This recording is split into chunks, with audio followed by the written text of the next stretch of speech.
Welcome into another edition of That's Deep. I'm Tommy Z, joined as always by Johnny Bravo, breaking down UFC 321. Finally get to see Tom Aspinal defend the real belt. So, it's something we've all been looking forward to for a couple years now, it feels like. But we've got a pretty solid card overall. We got a couple titles on the line. Johnny, how you feeling coming into this one? Oh, feeling good, feeling locked in.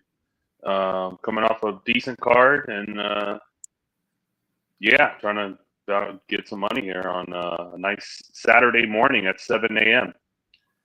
Starts for me, so it's an early start for me. I forgot about that. All right, I'll be up. Be fun. Yep. Yeah. But yeah, last week's card was pretty solid. Hit some props, hit a couple dogs. The Ritter, I don't even know what to say about that guy. That was disappointing. But I guess he said he had norovirus or something, and he was sick fight week. So yeah, he death gassed after the first round and was pretty much just had nothing left. Yeah, it seemed kind of weird for a guy that's a strong grappler to gas out just grappling. But yeah, all right, well, that makes more sense now. Still sucks. But yeah, that's the thing with these MMA cards. You just don't know what these guys are dealing with, and they don't say anything. So we pushed through. But we'll jump right into this one here. Our first fight on the card is in the women's strawweight division. We got Jacqueline Amorim taking on Mizuki. Mizuki's been off for quite some time. She's got a few fights in the UFC. Usually takes quite a bit of time in between fights, so it's kind of hard to get a read on, how good she really is. Amorim here, massive favorite. Good grappler, good submissions. We question the cardio a little bit, but yeah, as a massive favorite here. What are your thoughts on this one? Yeah, Amorim, she's been kind of impressive since her debut. She got broad checked by Sam Hughes in that one, where she pretty much dominated the first round, almost locked in a sub, couldn't get it in. Hughes, I think, pulled the glove and then couldn't get it. And then after that, she completely gassed. So yeah, and then after that, she's just been pretty much kind of just running through all these girls. Her BJJ game is elite when she gets it down to the ground. She's got good ground and pound as well. So she's not only a sub girl. She's got. She could get her out if she gets dominant position in mount. She could pound her out. And that's. The striking probably has a way to go, but I think the grappling advantage here is pretty big if she gets it down to the ground, which I don't think. In a way, like you said, she's been off for so long. It's like you really don't know what to expect from her. But I guess she was okay, I guess. Not the greatest. Her striking is pretty decent. She's got some offensive grappling herself, but I think she can be taken down. So I don't think Amorim's probably going to be able to get her down and sub her pretty easily. But who knows what to expect from this chick. Yeah, our guy signed in the chat. He said he already bet her by sub. I threw the under 2.5 in a parlay with the next fight we're going to talk about. I think Amorim by sub is a pretty solid look. Just got that grappling advantage. In a way, does have decent striking. She does put up good volume. If the fight does go long, she'll hang in there. But yeah, that grappling advantage seems pretty steep, and that's why the price is what it is for this fight. But we move on. Our next fight is in the flyweight division. If I can get it on the screen here. There we go. We got Azat Maxim taking on Mitch Raposo. Maxim is a guy, he's got a pretty good skill set, pretty well-rounded. Raposo is a guy that I've put some faith into in the past.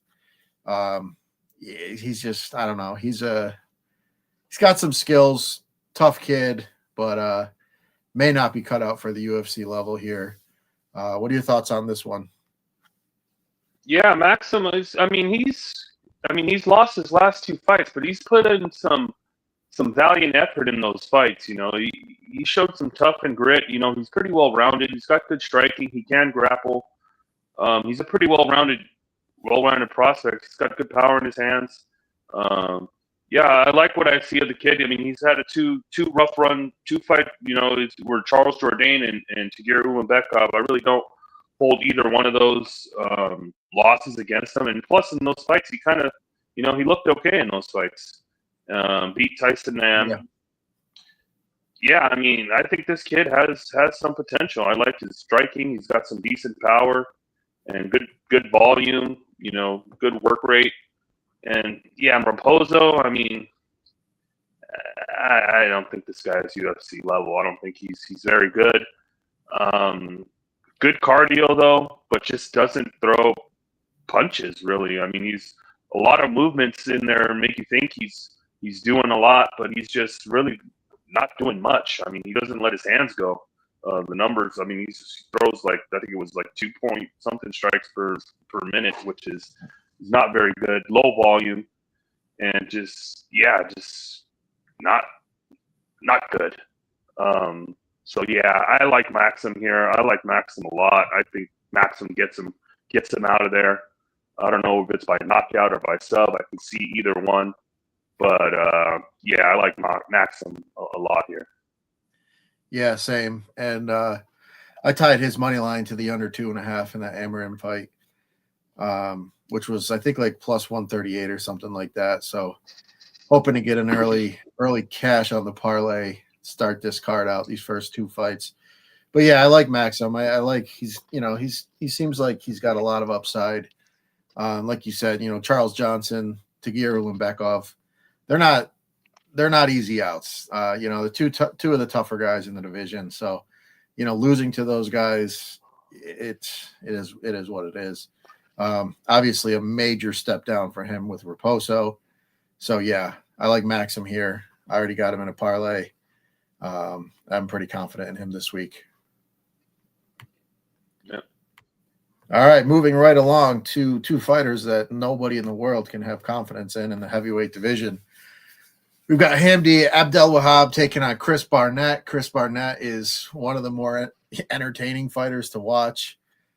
He's 5'9", fighting in the heavyweight division.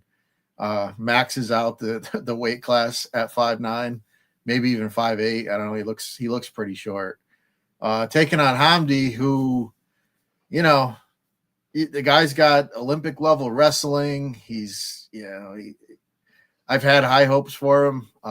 But yeah, his cardio is not great. His output is not the best. He does have some decent striking. He is dangerous early in fights, but man, there's a lot of question marks for him. And he's a massive favorite in this spot. What are your thoughts on this one? Yeah, this is the mean fight of the night. I mean, this one is you just sit back and laugh. It's going to be a clown show. We got Barnett, who's built kind of like a bowling ball, just a little, short, overweight, shouldn't be in this weight class, But I mean, he is entertaining. He's had some entertaining, spinning wheel kick knockouts, and the Jared Bandera fight where he was getting beat down and came back and ended up getting a win there. But it's like this guy's. He's been through a lot in his life. I think he lost his wife a couple years ago. He went through that, and then he's just who knows if he's coming here just for a check or if he's coming here to win. I don't know. He hurt himself walking, warming up or jumping up and down before he was gonna fight in his last fight against Kennedy. Which is, I mean, if you're just jumping up and down and you blow your knee out right before the fight, I mean, the real durability issues there. Yeah. Yeah, I mean, he's a fun guy, good guy. You could see it, but just almost 40 years old, overweight, I don't know what to make of this guy. But, and then Hamdi is just, Olympic wrestler, but, kind of seemed to have, I don't know, fell in love with his hands. So I guess he's a striker now. His cardio is shit, I don't think his striking is very good. He's got some decent power in his hands, though. He's got good power, but his striking is pretty shit. I mean, well, I don't know if it's shit, but I mean, he showed a good account for himself against Usman, but ended up, dropping the second round and then getting rocked with like a minute left in the third, and then losing that fight. Yeah, it's just this. I mean, I can't pick Barnett to win a fight. I just can't do it. It's got to be Hamdi, and I don't know how or what. I don't want to put him in a parlay. I probably can't bet this fight. So, yeah. yeah. But pick his Hamdi, but probably no bet, because maybe a Hamdi knockout or something. Who knows? But yeah, not a lot of confidence here. Yeah, I almost want to throw a little something on Barnett, just because this fight is just such a shit show, and the price is, he's like plus 350 right now. But yeah, I mean, if Hamdi comes out and fights well, he probably should win this fight. He has the ability to get on top and land some damage. Barnett's a guy that can be taken down. We've seen him take a beating. The one thing about Barnett, though, is he will take a beating, and if he survives, he won't quit on himself. And if the cardio is, I guess the cardio, would be decent. He probably better than Hamdi. Yeah, cardio is better than you would expect for a guy that's short and way overweight. But yeah, he's got cardio. He's super athletic. I mean, the guy can do a backflip. He's, like you said, he can throw those spinning wheel kicks. He's got some skills. If he was maybe dedicated and can get himself down to a weight class where he wasn't, smaller than everybody by 6 inches, he may have something. But yeah, I mean, I don't know. I think Hamdi could very well start fast, take him down, beat him up, and get him out of there.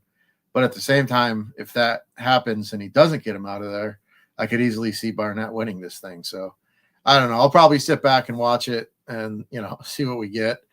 Maybe jump in live if we see that happening, where Barnett is still alive and Hamdi is gassing. But yeah, it's an easy fight to just lay off. Yeah. All right, moving right along to a couple smaller, more in shape guys. We've got Nathaniel Wood taking on Jose Delgado, featherweight bout. It's a pretty interesting matchup here. I mean, Nathaniel Wood's a guy that puts up good volume. He's very well rounded. And Delgado, he's shown some stuff. He's shown he's got some power. He seems like he's a pretty good prospect here. This is a bit of a step up, I guess you could say, to fight Wood here. But yeah, I mean, I think this fight's close to me. I think I've been back and forth on it all week. What are your thoughts? Yeah, Wood's a good, solid, well-rounded guy. He's got all the skill sets. He's pretty good. He's got a good cardio. He's kind of undersized for the division. He was having trouble down below, so he had to move up. So yeah, he's going to be undersized here. And yeah, I've got question marks about his chin. I mean, you've seen him rocked in almost every single fight. He gets rocked, but he always shows heart and kind of fights out of it and comes back. He's a scrappy guy. He's a good, well-rounded fighter. I like Wood. Yeah, but this Delgado kid, I don't know. This kid just he stands out to me. He's good. He's gonna have a pretty good size advantage here. He's pretty much good everywhere. I like his striking. I mean, he's got the depth touch in his hands. He's a lot of power. One punch, he can flatline you with it, as we've seen with the Hyder Emil fight. I tried to fade him with Hyder Emil because Hyder Emil is a junkyard dog, and you're getting plus money on him. But Delgado just absolutely just obliterated him, ran right through him, and that's kind of impressive to me. Yeah. Doing that to that guy, just seeing how durable that guy is. But yeah, I mean, the pick it's going to be Delgado for me, and probably Delgado by knockout. I think this kid is special. I think he's just got that power in his hands and we've seen Wood rocked. I think if Wood gets rocked like like that against this guy, it's. I think it's going to be a quick night. So Yeah. give me Delgado by KO. Yeah, that's kind of where I'm at too. I mean, Wood as a dog is always interesting. Because he is such a good fighter, but that chin is questionable for sure. Delgado definitely has the power, and if he hurts guys, he usually puts them away. So yeah, that's probably the way to go. So I'll be on Delgado here as well. But yeah, it's a good fight. This will be a fun one to watch for sure. All right, moving right along. Back to the heavyweight division we go. We got Walter Walker taking on Louis Sutherland. Walker was supposed to fight a couple weeks ago against Usman. Obviously, Usman pulled out, which was unfortunate. Usman got popped for steroids. That's right. Yeah, they just said that he tested positive like months before, I guess. Or maybe, I don't know when it was, but it was an earlier sample. Pulled him off the card. I was pretty excited about Walker there. Taking on Louis Sutherland here, who's making his debut, coming from the Levels Fight League, which he hasn't fought the who's who by any stretch, but he's a big, strong guy. He's got some good power. Never been finished. All his 1 or 2 losses that he has by decision. 3 losses. But I don't know. Walker's looked really good lately. He looks like he's in really good shape. Obviously, he was training to fight a couple weeks ago. What are your thoughts on this one? Yeah, we got the return of the heel hook.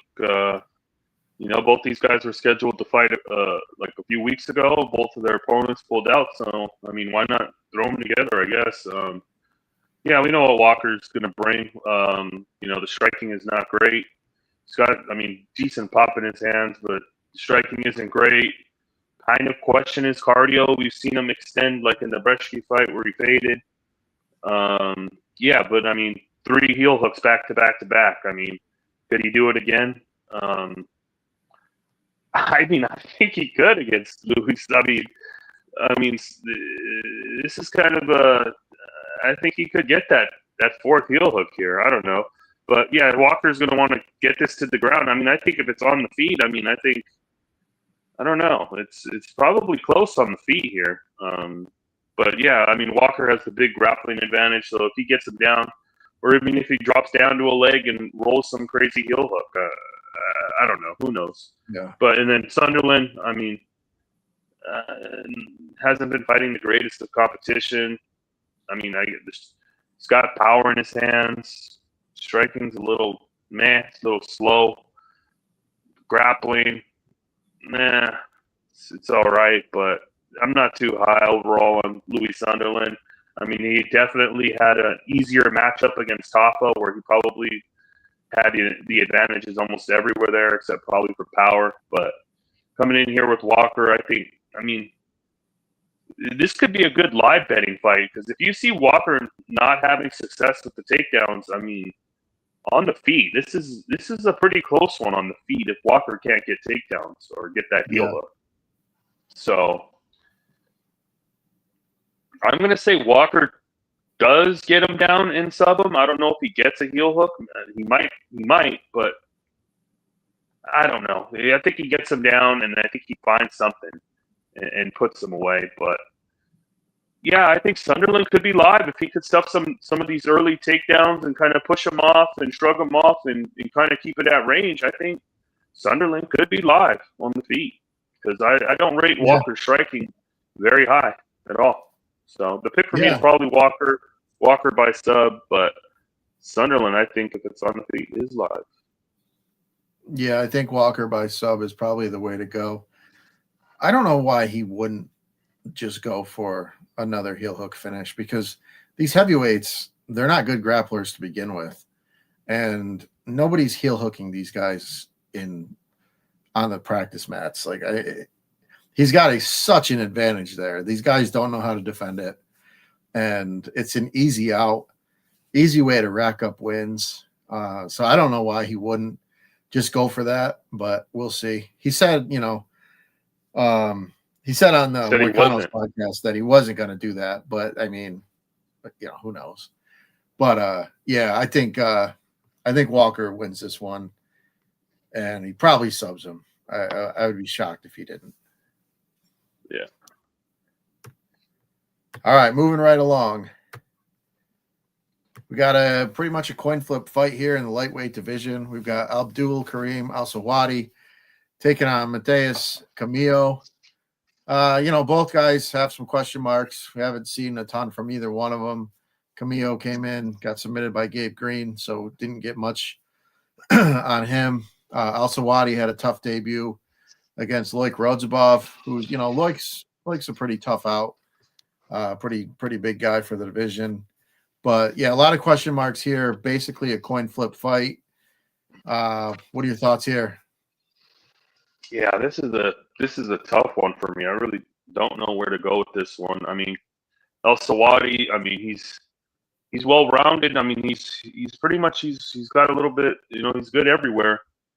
But the main thing is the durability on the chin. I mean, it's not good at all. I mean, he's been knocked out in all of his losses. He's been knocked out 4 times. Or no, he's been knocked out 4 times. The chin is just questionable. The guy can't take a punch. The Loic fight, I mean, the guy dominated the first 2 rounds. I was on him in that fight.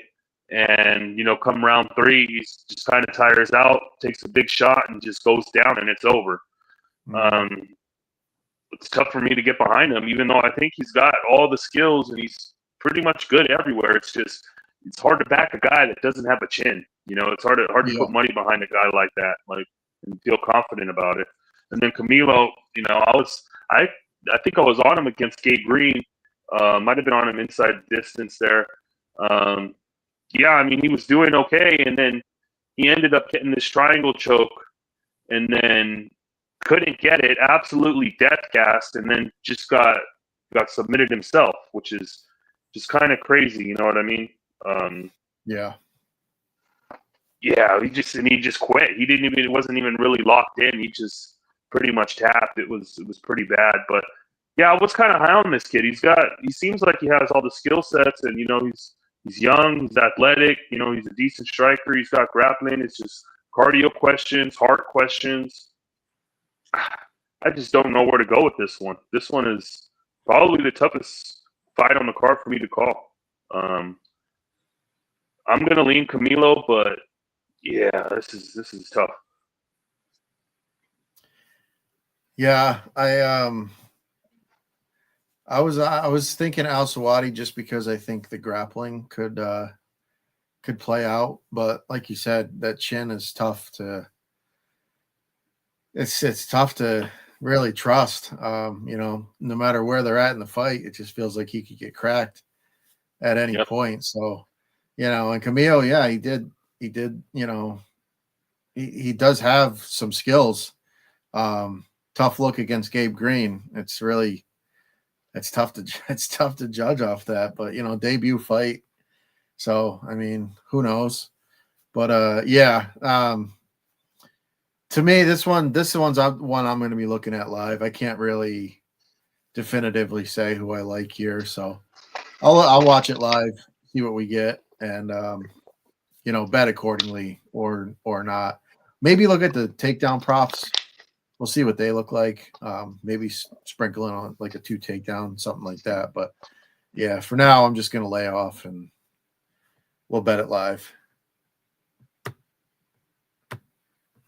All right, our next fight is in the lightweight division. Another pretty good one here. We got Ludovic Klein taking on Mateusz Rebecki. Rebecki's a guy, man. He's strong, tough as nails.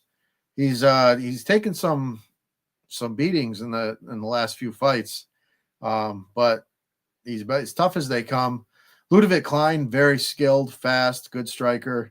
He has shown more of a grappling game over the past few years. Kind of, is pretty decent, well-rounded skill set. This one should be a fun one here. Rebecki kind of a, go forward and land heavy. Obviously has grappling as well. Klein, obviously more of a distance striker, faster. Should be a pretty fun stylistic matchup. What are your thoughts here? Yeah, this is a crazy one. I felt like Rebecki just fought Duncan, and he did. I mean, he fought 2 months Yeah, ago, and it it's was long crazy. ago. He got absolutely destroyed and took all of his damage. Both of his eyes were like swollen shut.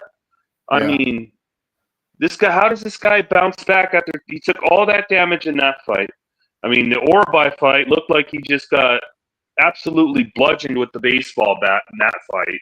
The fight before, the Diego Ferreira fight, just absolutely destroyed in that one. His whole face was mangled. I mean, this guy takes a lot of damage. I mean, his defensive striking is not very good. I mean, he's pretty much goes in there and he's looking to go to war with you. yeah, You know, he goes in there, yeah, big, some good power in his hands, good striking. He has the wrestling, but I mean, he doesn't really use it all that often anymore. I mean, he just seems just like he wants to go out there and do rock'em sock'em robots pretty much. And yeah, I mean, this guy's taken unlimited damage in these last 3 fights, and this is a quick turnaround. This is kind of crazy. And then yeah, Ludovic Klein, last fight, he took a step up against Gamrot, got absolutely. I mean, Gamrot was able to get to his game plan and pretty much take him down and hold him down and pretty much just did whatever he wanted there in that fight. But he was on a nice little run against, but maybe against not the greatest level of competition, but he was doing what he had to do. He's a good striker. Nasty head kicks. That's what he was known for. A lot of before coming into the UFC, he was known for all these highlight knockouts and stuff like that. So the striking is pretty good. He's got that head kick you got to watch out for. Defensive grappling maybe isn't the greatest. There's no offensive grappling really, I don't think. So this is probably going to be two guys just standing in front of each other and throwing. And yeah, I like violence here. I like Klein by knockout. I just think it's too much.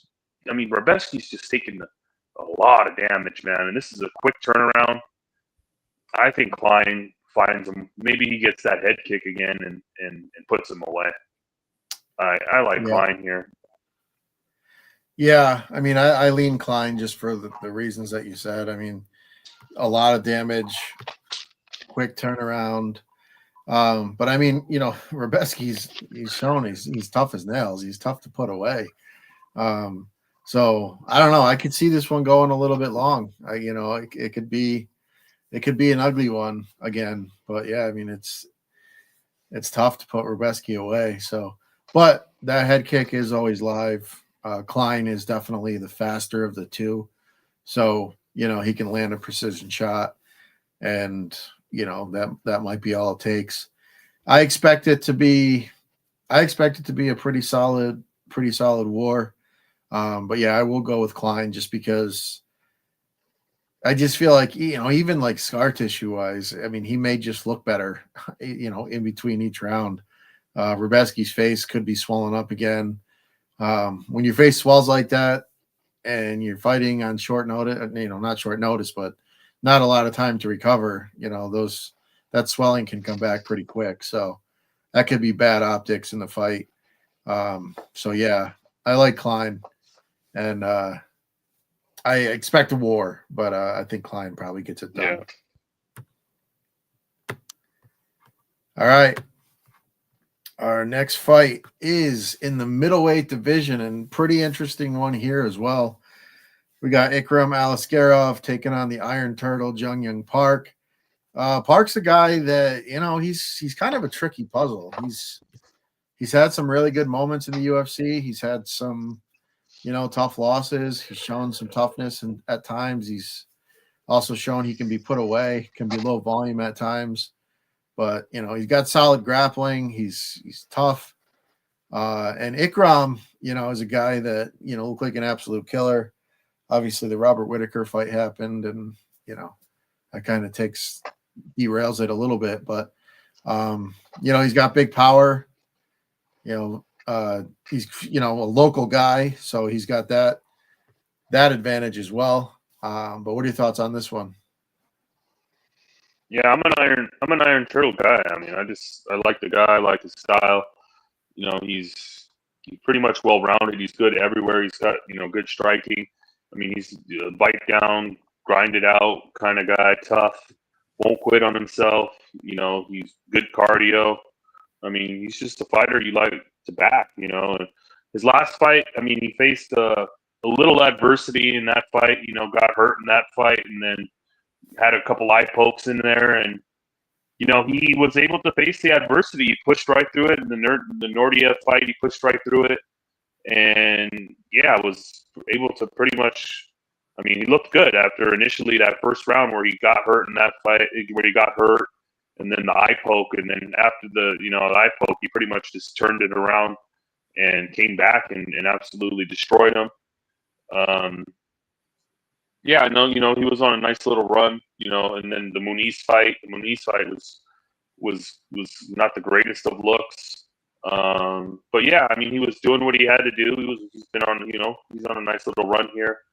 And Ikram, I wasn't the highest on this guy. Going into the Whitaker fight, I faded him in that fight. The hype was all on him. Whitaker was at that time I think Whitaker's a little more washed now, but Yeah. at that time Whitaker was just a little too much for him and was able to starch him and put him out. But Ikram, I mean, he's got good striking, he's got big power in his hands, and he does have good grappling, good submissions. If he gets it to the ground, he could sub you too. Yeah, this is a tough one for me to call. I mean, Iron Turtle at plus money was. It's kind of calling my name, but I don't know. I can see Ikram just catching him and putting him away, knocking him out. And then if it's a close fight, we're in his side of the town, so close decision. He's probably going to get the nod here. Mm-hmm. I don't know. I don't like the money line on Ikram, but maybe you take a chance on a knockout or something like that, but. Yeah, probably Ikram by knockout, but Iron Turtle's my guy. But yeah, Yeah, I'm an Iron Turtle guy myself. I've backed him many times. It's tough to bet against him, but yeah, I mean he has been put out at times. He's weathered some storms at other times. So his chin can be cracked. We are in Abu Dhabi. So if it does go to the judges' scorecards, I don't think he's winning. He'd have to really dominate to get a decision here. So I'm gonna roll with Ikram. Yeah, it's tough. I mean, I think it's a good fight, competitive, but ultimately I have to roll with Ikram as well. All right, moving right along here. I didn't hold on. I got to set it up. Our next fight is in the. Now my computer's freezing. We'll get there eventually. Our next fight is in the lightweight division. Another good one here, and it's kind of one of those gatekeeper type fights. We've got a lightweight bout between Nasrat Haqparast taking on Quillian Salkeld. Salkeld obviously comes in with a lot of power, very dangerous. And Haqparast is a guy that, we've seen him around for a very long time. He's a pretty solid volume guy. He's been in some wars. Although I would say for the most part, a lot of his fights, he was low volume, but he's had some pretty decent volume lately. Been in some pretty good scraps. He's a tough out. Pretty good test here for Salkeld, who's he's looked good so far to start his UFC career. What are your thoughts here? Yeah, Haqparast, he's been in the UFC for years and years and years now. He's on a decent run now as of late. Some close questionable wins that he got, like the Jared Gordon fight. I thought Jared Gordon probably won that fight. And then the last fight, the Ribovic fight, I mean, super close fight, and I could see where you give it to him, but maybe I'm biased because I had Ribovic, but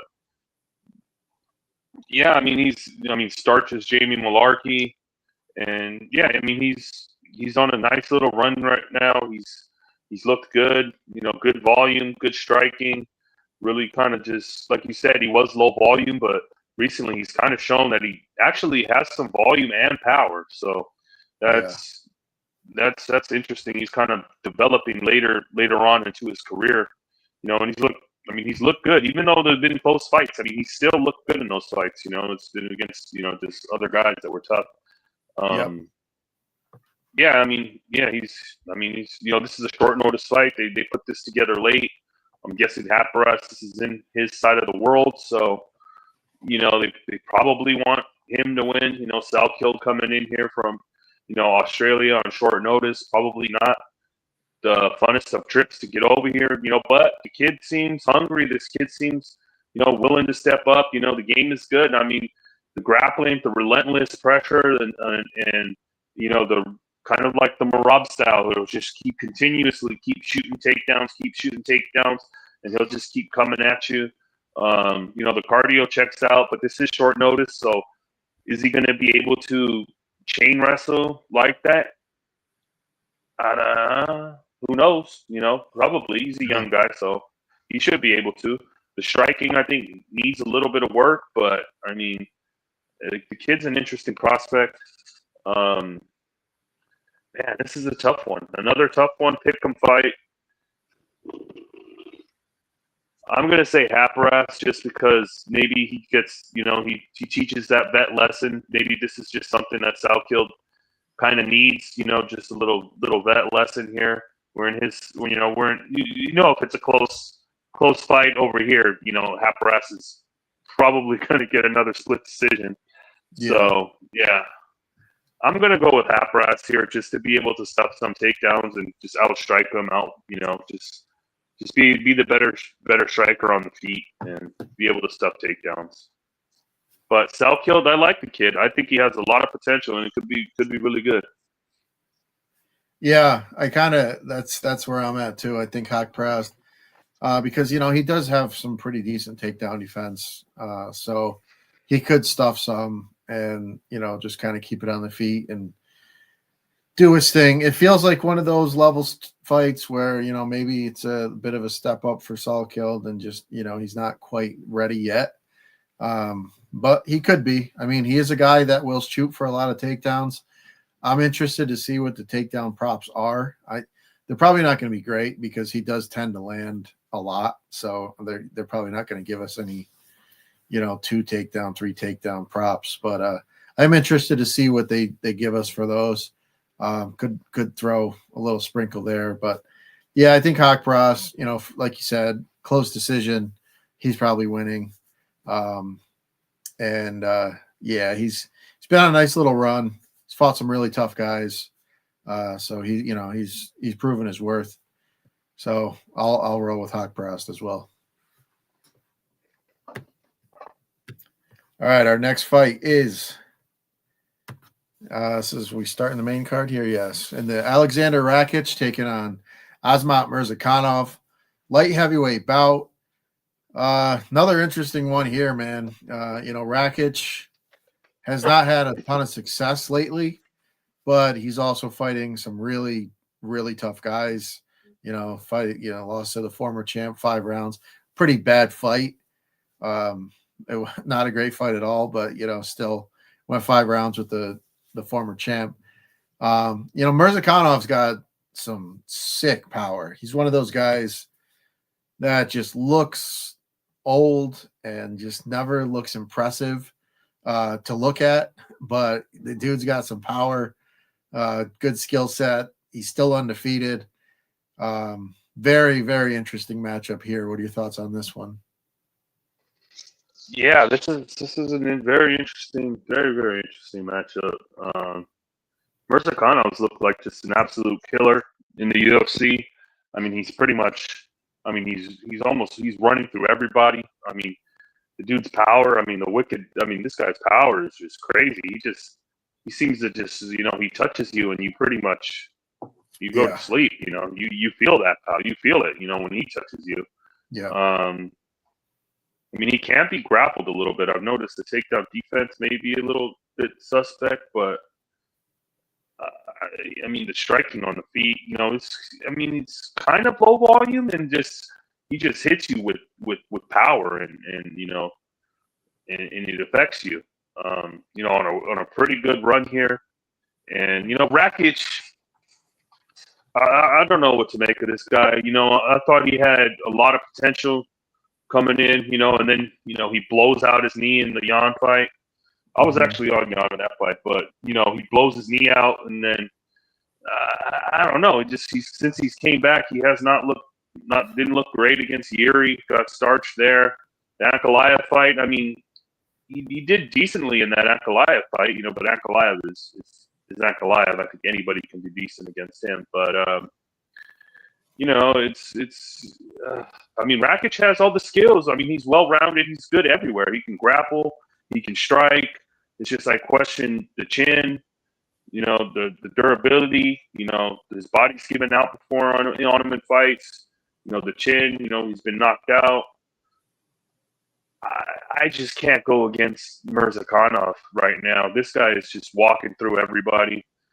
And, Rakic is going to have to show me that he's for real and can prove it to me, I think Mirzakhanov starches him probably in round 2. Yeah, I think he finds the button and puts him away. I think Rakic probably has a good first round, but then Mirzakhanov just out of nowhere, he's just boom, hits him and hurts him and puts him away. Yeah, it feels like one of those fights.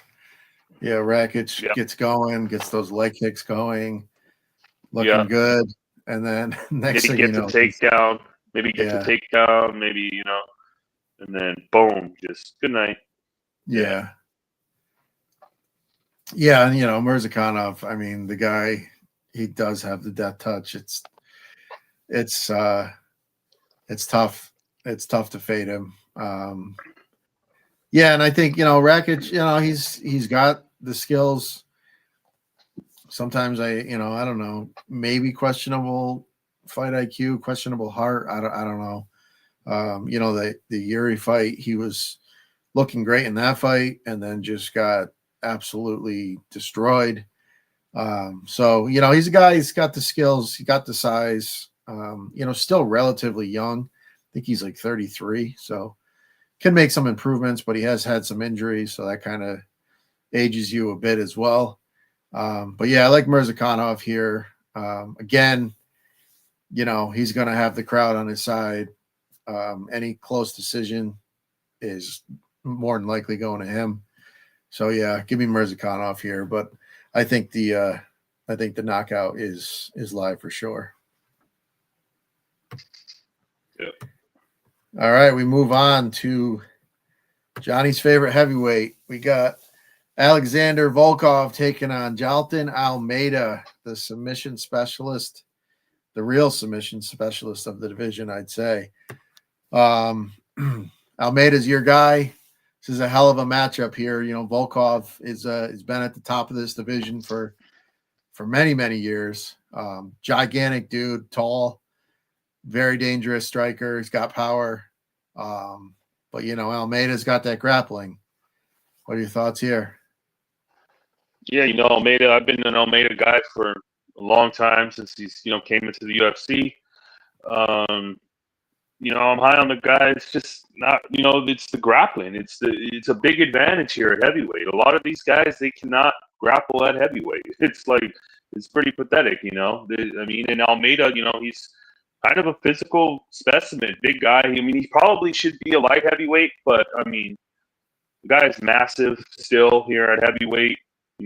Good takedowns, really strong takedowns, strong grappling, good jiu-jitsu game.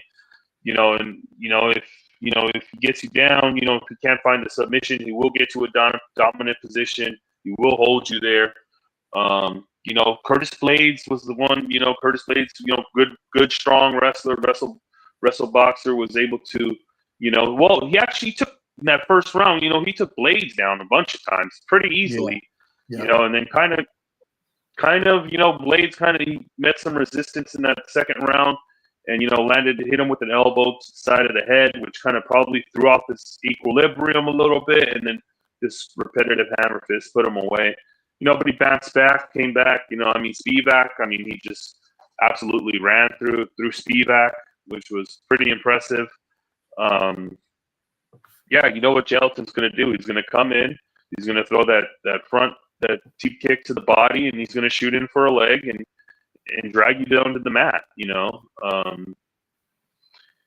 Can Volkov put up some resistance? I'm not too sure. We've seen Volkov, big disappointment in his last fight. Everybody thought he beat Cyril Gane. He didn't get the decision. He didn't get the rematch. He didn't get the title shot. Now he's coming in here. This is still a big fight. If he wins this, the winner of this probably is next for the title.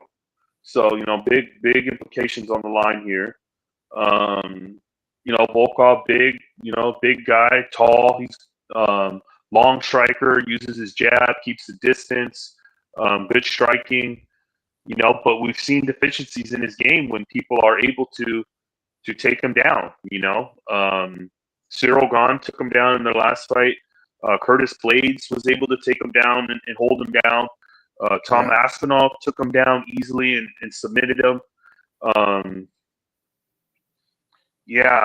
think maybe I think Volkov, he might be in a little bit over his head here. I think Almeida gets the takedowns pretty easily here. And I think he probably finds a sub in round one and gets him out of there pretty easily. Because we've seen Volkov, the guys he struggles with are heavy grapplers, with good jiu-jitsu. Maybe he's made some improvements in that realm, but this guy's world class. If he's able to get you down, if Cyril Gane's taking you down, I think Almeida should easily be able to get takedowns here.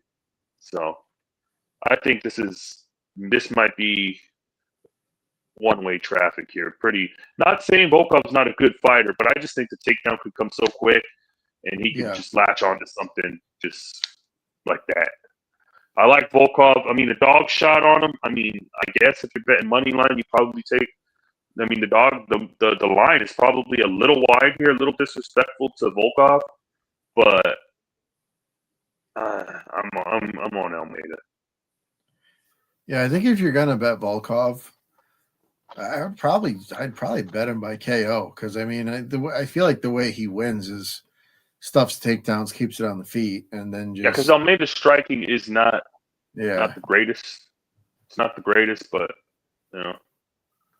Yeah, but again, I'm with you, man. I feel like Volkov is prone to that submission if it's on the ground, and Aspinal is Tom Aspinall, so it's like you can't put too much stock into that, but from a grappling perspective, Almeida with those submissions are right up there with him. So I feel like Almeida probably finds a sub. I do like Volkov a lot. I was on him in that Gane fight. I thought he won that fight. But yeah, it was a close one. It really was a pretty close fight. It wasn't like the ultimate robbery, like, people talk about. I probably called it a robbery myself, but it was a pretty close fight when you really go back and break it down. But yeah, I like Volkov. He's really good. He's lost to really the best of the best. And I could see him pulling this one out because, if he does stuff some takedowns, he has a massive advantage, I would say, on the feet. But that could be a live spot too. Stuffs a takedown or two. It looks like he's going to be able to throw some punches. Could jump on him live. But I think Almeida probably gets him down and probably finds a sub. All right, moving right along, we've got the return of cousin Umar taking on Mario Bautista, who's been, he's been stealing money from me. That's for sure. Past couple fights. Umar obviously lost to Merab and, put up a great fight. First 2 rounds, took the first 2 rounds, broke his hand, kind of gassed a little bit. Merab's pace is nonstop. Merab was able to win the last 3. But for this division, Umar probably the best guy that you would say has a chance to beat Merab. And Bautista is really good. He's got good striking. He's got good grappling, very strong. Obviously, Umar, pretty sizable favorite here. What are your thoughts on this one? Yeah, this is an interesting one. I mean, Bautista. I mean, he's a good fighter. He's good all around. Everybody was high on Patchy Mix going into that fight, and he absolutely just. I mean, he schooled Patchy Mix. He made him look like a fool. We've seen Patchy Mix make himself look like that in his last fight. So yeah. I mean, how high can you count that win? I don't know, but he's done what he's had to do. He's on a nice run right now. I mean, he's a well-rounded guy. He's got decent grappling. He's got good grappling. He's got good striking.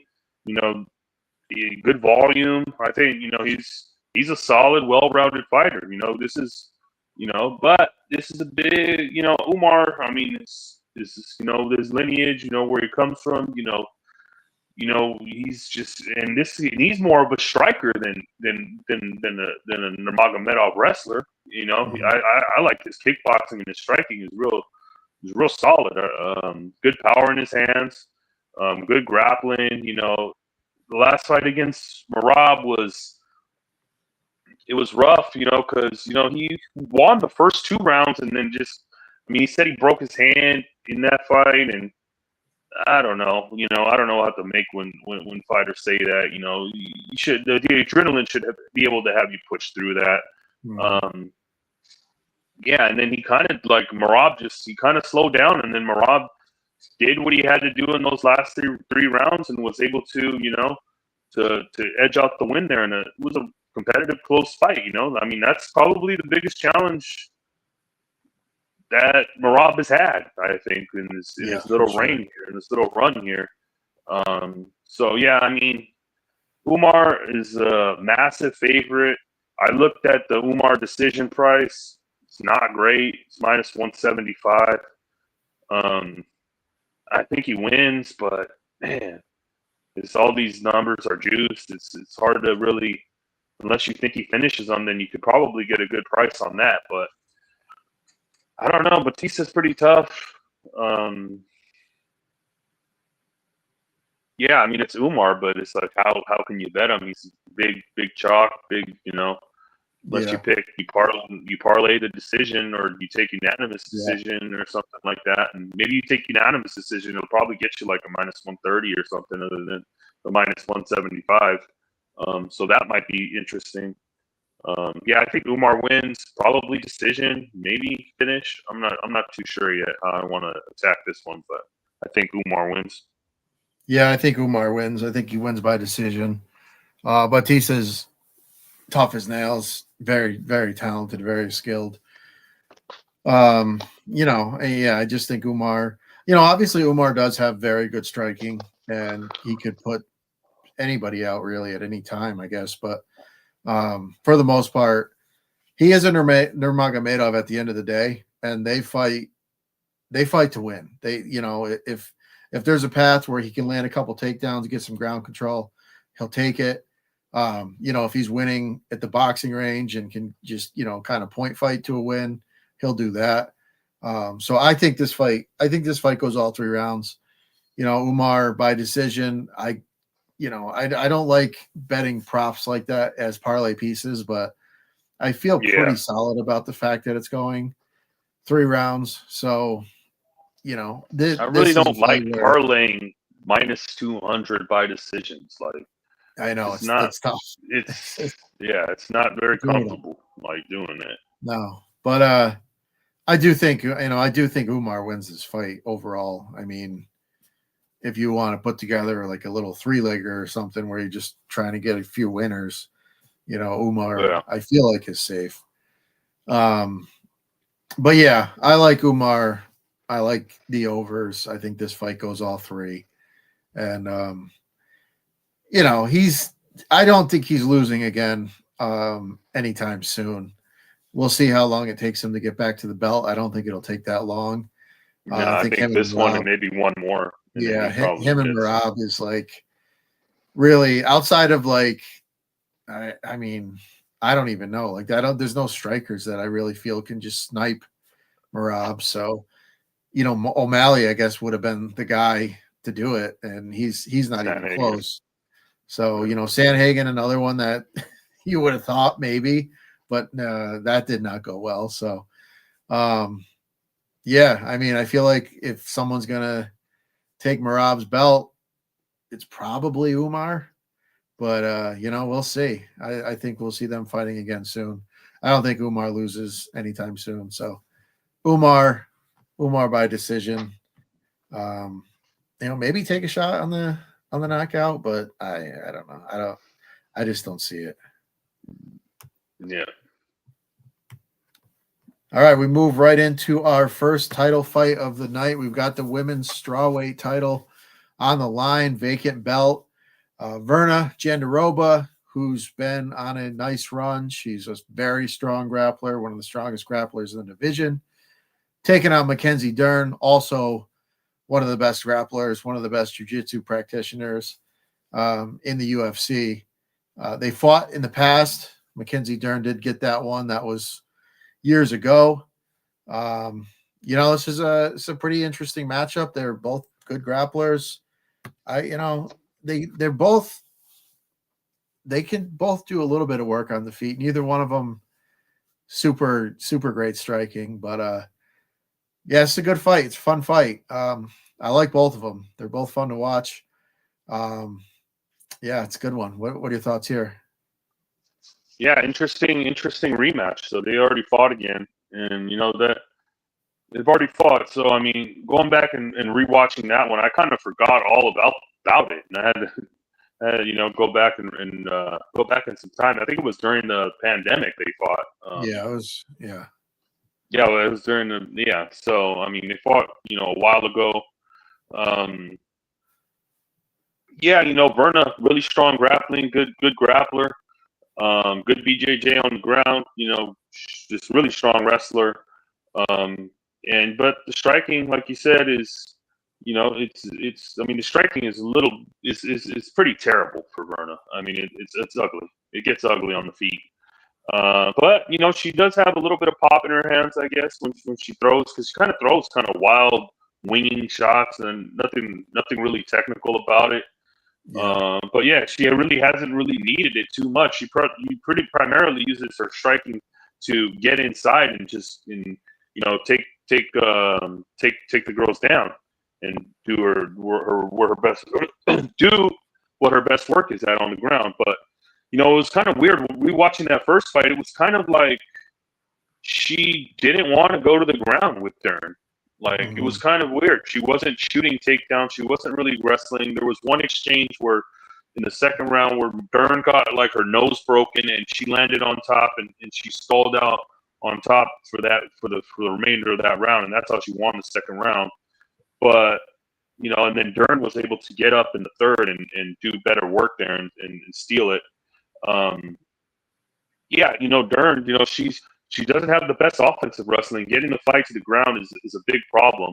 And, but when she's on the ground, off her back, BJJ off her back, she can sweep you, get to your back. She's a real good offensive grappler, but, getting it down to the ground is where her problem is. And over these last couple of years, I've been really impressed by the development that Dern has made in the striking realm. She's kind of toned out her striking, and she has made improvements where the takedowns have gotten better.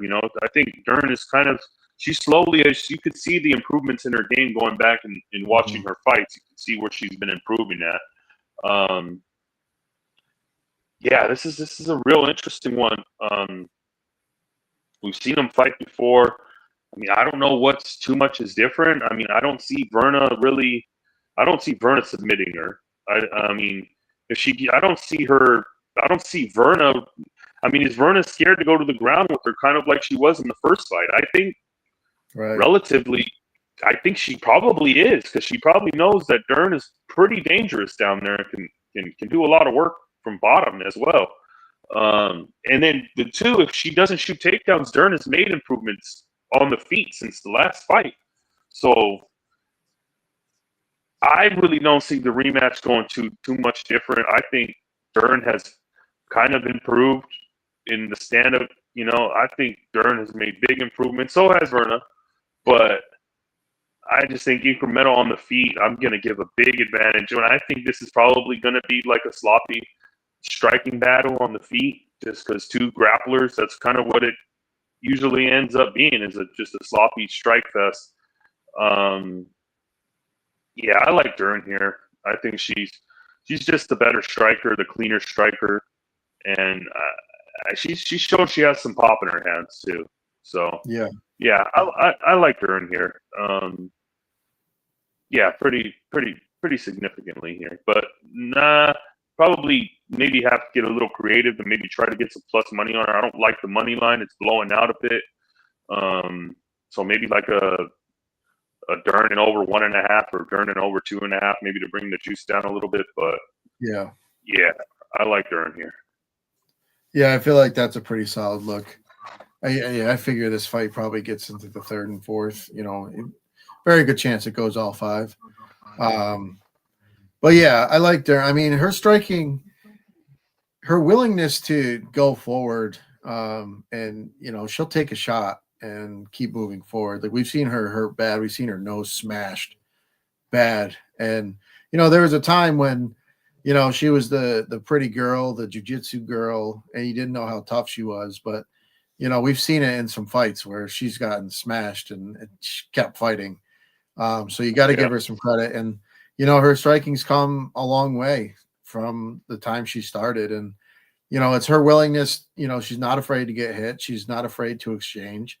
And she's developed some decent striking, and which gives her an advantage here. And then on the mat, she's as good as it gets. So, I think Dern just has the advantages everywhere. Obviously Verna could land a big shot that changes things. Verna could fall into a position that, where she could snatch something up and, hold her in a bad spot, whatever. But overall, I feel like, if Dern's at her best, Dern's winning this fight more often than not. And I think the fight goes long. It's going to be kind of a stalemate in spots, but yeah, it's got to be Dern for me. All right, and that brings us to our main event of the evening. Finally, Tom Aspinal gets to defend the real heavyweight title, taking on Ciryl Gane, who has fought for the belt. He's been an interim champ himself. Very good striker, very dangerous, big dude. Decent grappling, but he can also be controlled on the ground. Obviously we saw John Jones submit him pretty quickly. We saw Ngannou take him down and just control him in that title fight. So Gane can be had on the ground, but he's a dangerous guy. Tom Aspinall looks like the prototypical heavyweight that you want. He's fast, he's powerful, he's athletic, he's got grappling, he's got submissions, he's got everything. He's one of the best looking skill-wise fighters we've had at that in this division since, against Cain Velasquez. Stipe Miocic was kind of similar. But yeah, Tommy Aspinall looks really good. He's had that time off. He was trying to get that John Jones fight, and John Jones was in, he was out, but here we are. Finally, he's got the title now. What are your thoughts on this one? Yeah, we finally got it to an official, real Tom Aspinall title match. I mean, we've been waiting for this, and he was chasing that John Jones fight for a long time, and John just didn't really want to take the risk here to fight this guy, because this guy has just been absolutely slicing through everybody. He's looked really good. He's well-rounded. He's got fast hands. He's got big power. He can dead you with one punch. He's got, great Brazilian Jiu-Jitsu black belt, good grappling. He's just kind of the only question marks we really have about Tom is if it gets extended and he has to fight a longer fight, how does he look in those later rounds? We don't, we don't know because we've never, Right. I mean, never really seen him except in the Orlovsky fight where he where he was extended there into the second round, but then ended up finding the finish there on Orlovsky. I think he submitted him in round 2. He did, and yeah, I mean, but this guy's just been running through all these heavyweights, but in heavyweight division isn't that great. So I mean, he's doing what he has to do. I think Tom Aspinall is probably. I mean, when have we seen a heavyweight like this in a while? I don't think we have. This guy's a generational talent. I think he probably reigns for a while. But Cyril Gane is a tough guy, man. He's a good, strong. He's been here before. He's been in title fights before. He absolutely just blew the Ngannou fight. I mean, when he dropped back for a heel hook and Ngannou was able to get on top and win that final round, he gave that away. He's done what he's had to do to all these other guys like Tai Tuivasa, and he's gotten rid of all these other guys that he had to. And and then the John Jones fight was kind of like, okay, everybody's like, what is John Jones going to be at heavyweight and all this, and then absolutely just ran through and kind of humiliated. I mean, the way Jones was able to just submit him so easily, it's crazy. It's kind of like you just gave up. You just panicked and tapped, didn't even try. But yeah, he's a good one of these French technical kickboxers who likes to be at range and utilize his kicks. He can be low volume at times, but he can also be kind of high volume. Not sure how he's going to really attack this fight, because knowing the hand speed and the power that Tom has, maybe he tries to stick on the outside and use leg kicks and kind of just stay away from Tom for a while. He's got some decent fight IQ. He's a smart guy. I seen a picture of him today. The guy looks in best shape since I've seen him. He's a specimen. Yeah, but he can be grappled, he can be taken down. The submission defense I don't think it's that great. But it's heavyweight, so anybody, one punch can change anything. But I just think Tom is just a whole nother animal. I think Tom probably does what he does and runs through Cyril Gane. But Gane does have it. Gane can make it interesting if he can try to extend it into the later rounds, which we haven't seen Tom. But yeah, I think Tom wins easily, finishes him in round 1. Not sure.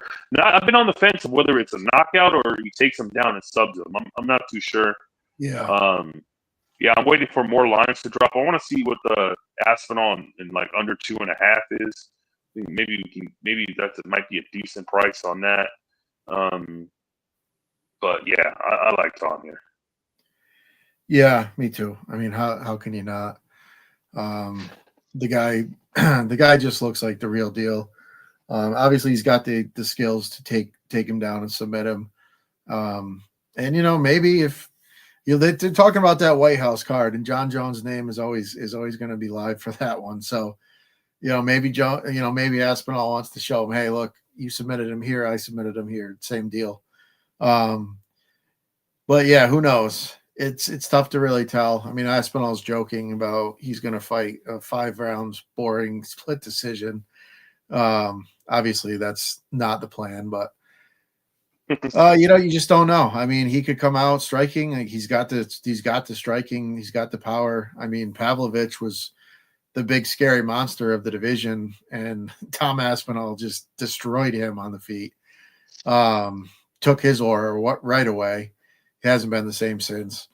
So he can get it done anyway. And if it does get extended, I feel like he probably would go to the grappling and, try to get him out that way. But, I don't know. It's just, you can't pass. Tom Aspinall is just as good as it gets right now. So I expect him to win. I expect him to finish. And, that's that. So there it is. UFC 321 all broken down. We'll watch the weigh-ins. We'll see if anything changes along the way. The boys will be live tomorrow night for the football game. As always, live for every NFL game. So hop over to nukethehouse.com, sign up, give us a follow here, subscribe to the channel, NTH Sports Picks. We've changed it from the old page. So if you're not subscribed yet, get subscribed. And yeah, we're looking forward to a big weekend as usual.